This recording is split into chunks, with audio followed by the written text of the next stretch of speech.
Congress created the U visa in 2000 under the Victims of Trafficking and Violence Prevention Act. This was basically to assist law enforcement in detecting, investigating, and prosecuting crimes against immigrants. This was with the recognition that immigrants are particularly vulnerable when it comes to crime, and that undocumented immigrants may be hesitant to cooperate with and to report crimes to law enforcement for obvious reasons. They fear that contact with the authorities could result in deportation proceedings or some adverse consequences for their immigration status.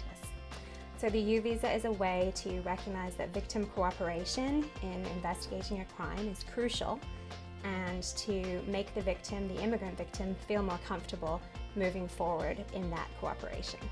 To be eligible for a U visa, an individual has to be a victim of a qualifying crime. And there's a whole list of qualifying crimes, or an analogous crime, including violent crimes like rape, sexual assault, domestic violence, felonious assault, but also things like kidnapping, extortion, perjury. There's a whole list of enumerated crimes. That individual also has to be willing to cooperate with law enforcement. You have to possess information about the crime, and then most importantly, you have to show that you have been or are likely to be helpful to law enforcement in investigating and potentially prosecuting that crime. Finally, a victim of the crime has to show that he or she has suffered substantial physical or mental harm as a result of the crime. So what are the benefits of a U visa? Basically, you get legal status for 4 years and the ability to work. You get a work permit. After 3 years, you can actually apply for permanent residence, or what's colloquially known as a green card. So it is a path to permanent residence and eventually citizenship. Furthermore, you can actually petition for your family members. If you are under 21 years old, then you can actually include your unmarried siblings under the age of 18, your parents and your spouse. And if you're over 21, you can include your spouse and your children. One of the current challenges with the U visa is that Congress has set a cap on how many can be granted every year.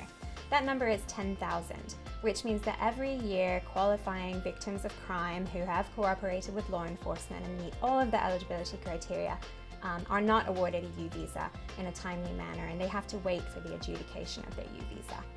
Right now, according to United States Citizenship and Immigration Services, as of April 2014, the waiting time is about 14 months. Unfortunately, during that time, these individuals are not able to work.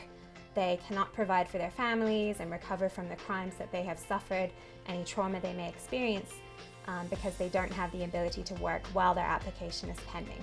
So that's one challenge. Another challenge is that for a U visa petition to be approved, you must have a law enforcement certification form signed. This means that a police officer, a judge, a prosecutor, or someone in another agency with criminal investigative capacity signs off on a form saying that this individual did cooperate with law enforcement. Unfortunately, those policies are not uniform throughout local law enforcement agencies. So individual police departments and counties differ on whether they actually will sign a U visa certification at all, and what their policies are vis-a-vis signing those certifications. This means that a survivor of a crime in one jurisdiction may be able to get protection and legal status because of the crime that they've endured, whereas an individual in another jurisdiction may be completely out of luck. Obviously, this kind of disparity is unfair across the country, and it should be a uniform policy. So there is a need to think about creative solutions to that, whether it is an exception to the law enforcement cooperation certification signed, where you could show cooperation with law enforcement through other means, or whether there's a way to think about doing away with that requirement entirely or adjudicating that in another manner.